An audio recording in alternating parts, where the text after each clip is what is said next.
Bonjour et bienvenue à tous. Aujourd'hui, nous avons le privilège de recevoir un artiste engagé, un poète urbain, un activiste infatigable et une voix puissante pour le Congo et l'Afrique, Martial Panouti. Co-fondateur du mouvement citoyen Ras-le-Bol, il est également un artiste aux multiples facettes, auteur de 5 albums et de 2 livres percutants qui dénoncent des injustices sociales et politiques. Depuis 8 ans, Martial vit en exil au Burkina Faso où il continue de faire entendre sa voix puissante et engagée. Récemment, il a eu l'opportunité de suivre une formation avec le Reagan Facel Democracy Fellow Programme à Washington DC, ici aux États-Unis, où nous l'avons rencontré. Martial, merci d'accepter notre invitation. Nous sommes ravis de vous accueillir aujourd'hui pour discuter de votre parcours, de vos œuvres, de votre activisme, mais aussi de vos aspirations pour l'avenir. Pouvez-vous nous parler un peu de votre parcours personnel et artistique et de ce qui vous a conduit à devenir un rappeur, activiste et poète urbain? Moi, je suis Emma Martial Mbourangan à l'état civil. Et je suis né, j'ai grandi à Brazzaville, donc au Congo. Et j'ai commencé à faire du rap au début des années 2000, mais ce n'était pas encore professionnel. Donc je me suis engagé dans le rap parce que c'était la tendance et ça me plaisait bien. Et après ça, ça a très vite tourné à la politique parce que en fait, la situation, c'est comme j'ai toujours dit, il y a des urgences dans une vie. Et à un moment donné, la situation du pays t'oblige en fait à prendre une certaine direction. Et c'est ça qui m'a conduit dans le rap politique qu'on écoute de moi ces derniers temps. Et après ça, j'ai continué, hein, j'ai évolué dans pas mal de groupes et ensuite je suis tombé dans le mouvement Ras-le-Bol au début de l'année fin 2014, début 2015 et c'est la même année aussi que mon album Hashtag 2015 Chronique est sorti. Justement, on aura l'occasion de revenir à tout ça. En parlant du mouvement Ras-le-Bol, je sais que vous avez essayé de faire le lien entre le rap que vous aviez commencé et aussi ce mouvement politique. Mais quelles ont été vraiment les motivations derrière la fondation du mouvement activiste Ras-le-Bol? Parce qu'apparemment, c'est le premier même au Congo. Oui, jusqu'à aujourd'hui, Ras-le-Bol demeure le premier et le seul mouvement citoyen jeune. Et à la base, en fait, c'est un mouvement citoyen, donc c'est pas politique en réalité, puisque il s'agit de porter les voix des citoyens et surtout des jeunes qui s'interrogent sur la marche du pays, mais aussi sur la misère, le chômage qui frappe le pays, la façon dont le pays est dirigé et exiger des gouvernants en fait de respecter d'être redevable auprès des populations et c'est ça et surtout les jeunes. Donc c'est ça qui est à la base de la création du mouvement Ras-le-Bol. Est-ce que ça a été facile de créer ce mouvement? Quand on voit le climat social au Congo, l'espace civique, la restriction de l'espace civique, je dirais même, je suis gentil quand je dis restriction, parce qu'en fait, en réalité, il n'y a pas d'espace civique au Congo, tout est fermé, tout est surveillé au centimètre près. Donc, ça n'a pas été facile et ça ne l'est pas du tout jusqu'à aujourd'hui, mais on continue de se battre. Aujourd'hui, vous êtes en exil au Burkina Faso. Ça fait en réalité 8 ans que vous êtes en exil au Burkina. Qu'est-ce qui vous y a conduit? Est-ce qu'il y a un lien avec votre activisme?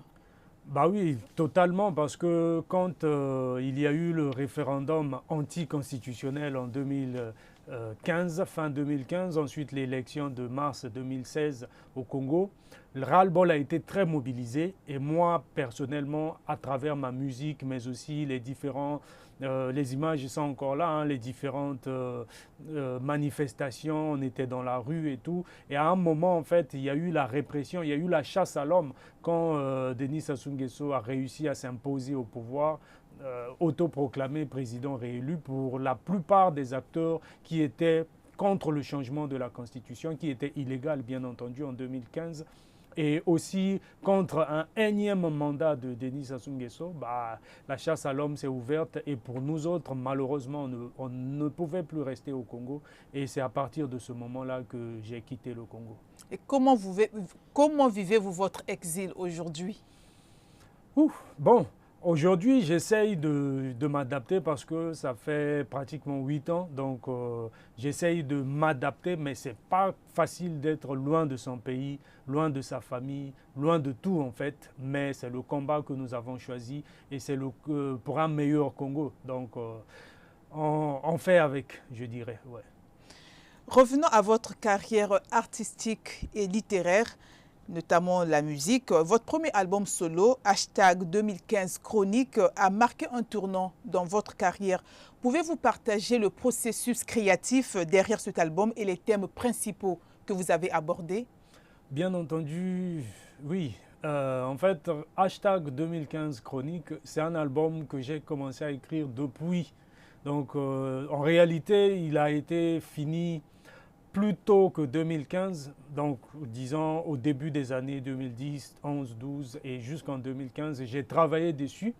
Et ce qui m'a vraiment inspiré, c'était à la fois les réalités congolaises, mais aussi africaines, d'où on retrouvera dans cet album les thématiques comme celle de la liberté d'expression surtout, parce que ça me tient à cœur, et aussi la marche du Congo, l'histoire politique du Congo, mais aussi l'immigration, pourquoi les jeunes africains sont obligés de quitter le continent pour aller chercher un Eldorado qui en réalité n'existe pas, parce que j'en ai vu quand j'ai voyagé dans pas mal de pays, destination de ces différents jeunes, j'en ai vu des choses. Et il y a aussi des thèmes comme la vie tout simplement sociale, et voilà pourquoi il y a beaucoup de storytelling dans l'album #2015 Chronique.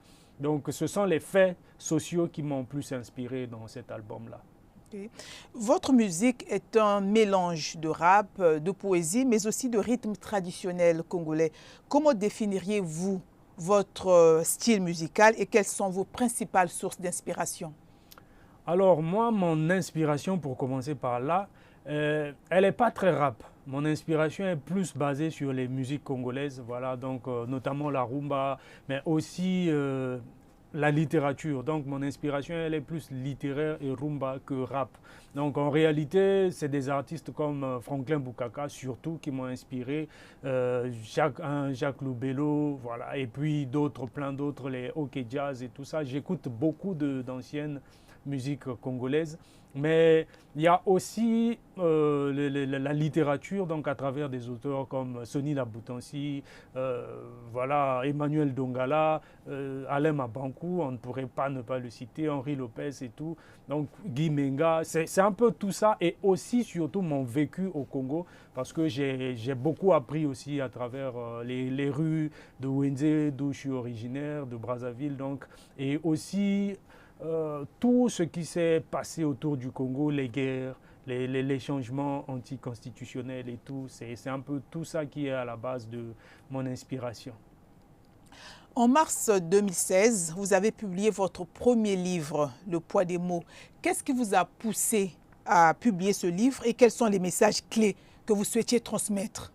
Bon, 2015 en fait, c'était l'année où devait sortir Le poids des mots, mais je n'ai pas eu le temps entre la sortie de mon premier album, donc c'était la sortie du livre. Voilà, la sortie du livre, je ne pouvais pas manager les deux, du coup j'ai dû repousser, et aussi pour des raisons éditoriales, j'ai dû repousser la sortie de l'album, du livre, Le poids des mots, qui est sorti en 2016, mais c'était la suite de l'album parce que je ne pouvais pas tout condenser dans un album. Il y a un peu c'est pas par exemple la musique rumba où tu peux avoir un morceau de 8 minutes et tout. Bien que j'ai essayé d'aller pousser le bouchon un peu loin, mais avec le rap, souvent il faut avoir des formats de 5 minutes maxi, où on peut aussi être libre d'en faire des longs morceaux. Mais moi, j'ai plus préféré respecter un peu les règles de l'art en termes de rap. Et ce que je n'ai pas pu dire dans l'album, c'est ce que j'ai dit dans ma poésie. Et donc, Le poids des mots, c'est la suite de ce qui a été dit dans #2015 Chronique. Et donc, c'est les mêmes thématiques pratiquement, l'immigration, la liberté d'expression, liberté en gros, et puis d'autres thèmes comme la politique africaine, l'état de nos sociétés, les aspirations de la jeunesse, voilà. Votre deuxième livre, Pour que l'humain survive, sorti en novembre 2019, appelle à une prise de conscience collective. Pouvez-vous nous en dire plus sur cette vision? En réalité, c'est sorti juste avant la période de Covid et le thème, le titre du livre en dit long. Pour que l'humain survive, c'est comme si je voyais cette crise sanitaire mondiale venir. Et pour que l'humain survive, en fait, c'était une manière de dire quelque part, nous sommes tous responsables les uns les autres. Et si on n'est pas capable de s'unir pour faire avancer notre monde, les inégalités continueront d'exister et les gens qui pensent qu'en opprimant les autres, ils sont libres de le faire, mais quelque part aussi, ils s'oppriment eux-mêmes. Parce que, comme le disait très bien Frantz Fanon, voilà, quelque part, l'oppresseur se déshumanise lui-même dans le processus d'oppression. Donc, c'était plus ça. Le message dans ce deuxième livre, c'est vraiment faire comprendre aux humains que quelque part, on est tous et toutes responsables les uns les autres, les unes des autres. On est tous responsables les unes les autres, les uns les autres, c'est bien vrai. Alors, est-ce que vous pouvez nous partager une expérience ou un moment marquant de votre carrière qui a renforcé votre détermination à poursuivre votre mission? Le moment marquant, c'est vraiment... Il y en a eu plusieurs, hein. Mais c'est déjà ce premier voyage, c'est le premier voyage de ma vie.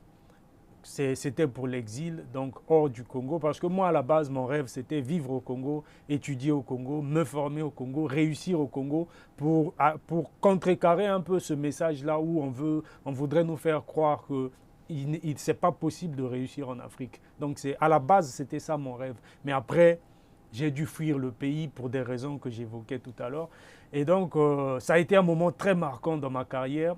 Et le deuxième moment, c'est quand j'ai commencé à rencontrer des artistes comme Didier Awadi, Tikenja Fakoli, voilà, et plein d'autres, et notamment à travers la plateforme Afrique qui s'est créée au Sénégal avec tous les mouvements sociaux d'Afrique. Donc ça a été un moment marquant aussi dans ma carrière et ça a permis vraiment de rebooster mon énergie dans la détermination, dans le combat que je mène. Et ça a été aussi l'un des moments marquants. Et le deuxième moment, c'est quand je suis arrivé aux États-Unis, parce que je suis arrivé à New York et venir à New York pour un artiste hip-hop, c'est un peu comme si tu faisais un pèlerinage. Donc c'est là où le mouvement est né, voilà. Donc à la Mecque ou en Israël ou en Palestine. Donc c'était un peu ça. Donc à ce moment-là, ça a été aussi un point très marquant parce qu'en fait, j'arrive aux sources du rap et pour moi, ça a été très important. Comme quoi, on peut partir de Brazzaville et se retrouver à New York quand on est juste dans ce qu'on fait. Vous avez mentionné beaucoup de personnes, des écrivains qui vous ont marqué.